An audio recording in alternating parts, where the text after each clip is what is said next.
Hey everyone, welcome back to the show. Angelina, I was thinking a lot lately about how often we talk about motivation. Like, just get motivated, find your passion, stay inspired, and it's great, right?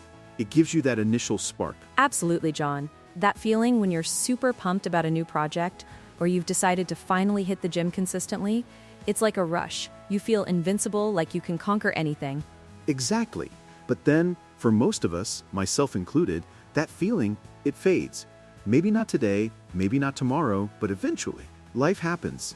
You have a bad night's sleep, something stresses you out, and suddenly that invincible feeling is gone. And with it, often, goes the action. Oh, tell me about it. I've been there so many times. I'll start a new creative writing project, pour all this energy into it for a week or two, and then one morning I just wake up feeling flat. The words don't flow, and suddenly inspiration feels like a distant memory.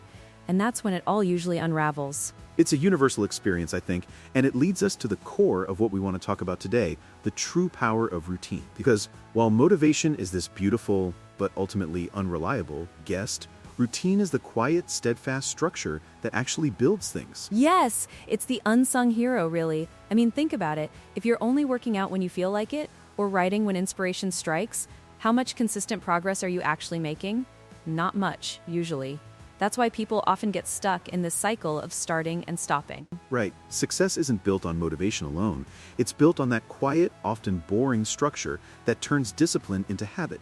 Motivation is like the wind in your sails, but routine is the engine that keeps the boat moving even when there's no wind. That's a fantastic analogy, and one of the biggest benefits, for me anyway, is how a strong routine just removes the need to decide.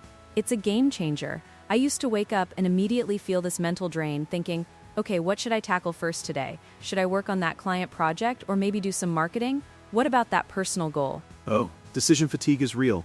It's like you're spending your mental energy before you've even started the actual work. By having a routine, you don't wake up wondering whether to work or train or learn, you just follow the plan.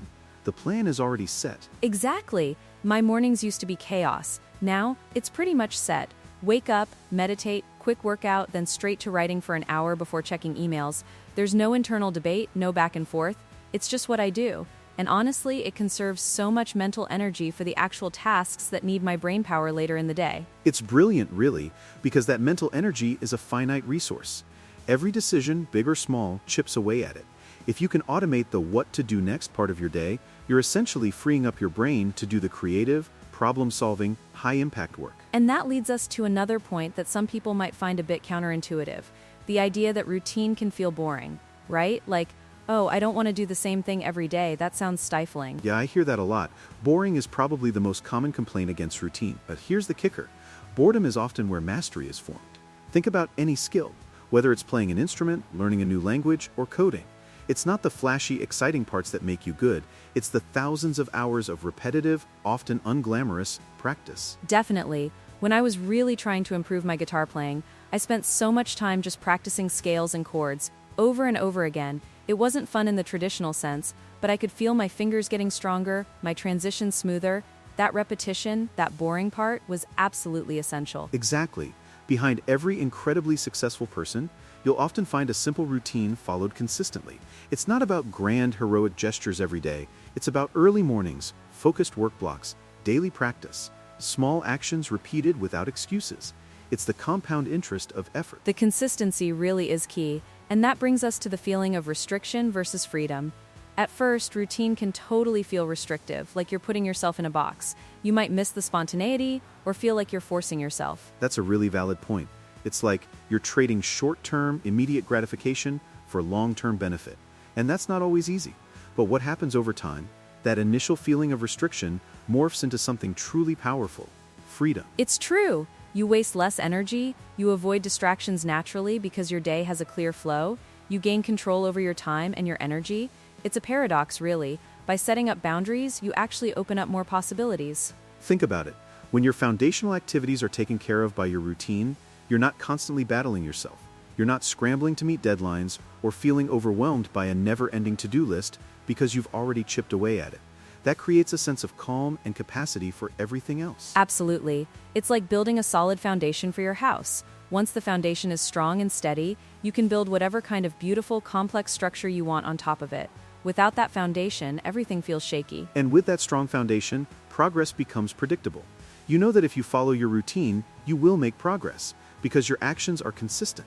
It's not a shot in the dark, it's a deliberate, measurable march forward. That's huge for confidence too.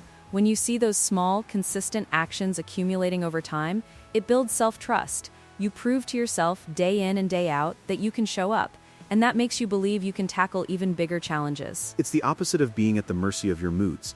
Instead of waiting for motivation to strike, you're creating an environment where success is simply a natural outcome of your consistent actions. It's not about doing more, necessarily, but about doing what matters every single day. And that's a crucial distinction. Sometimes people think a routine means packing every single moment of your day with tasks, but it's actually about being intentional and prioritizing.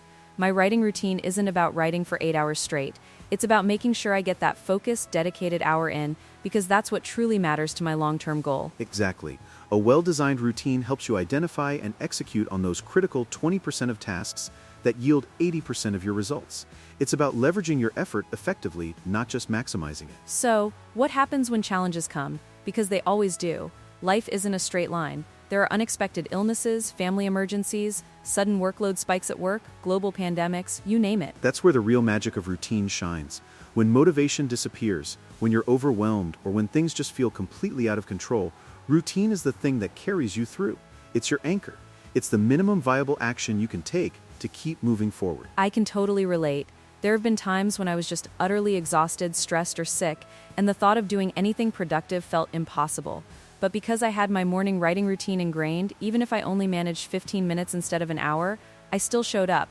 And that act of showing up, even imperfectly, made all the difference. It builds resilience. It teaches you that you don't need to feel perfect to take action.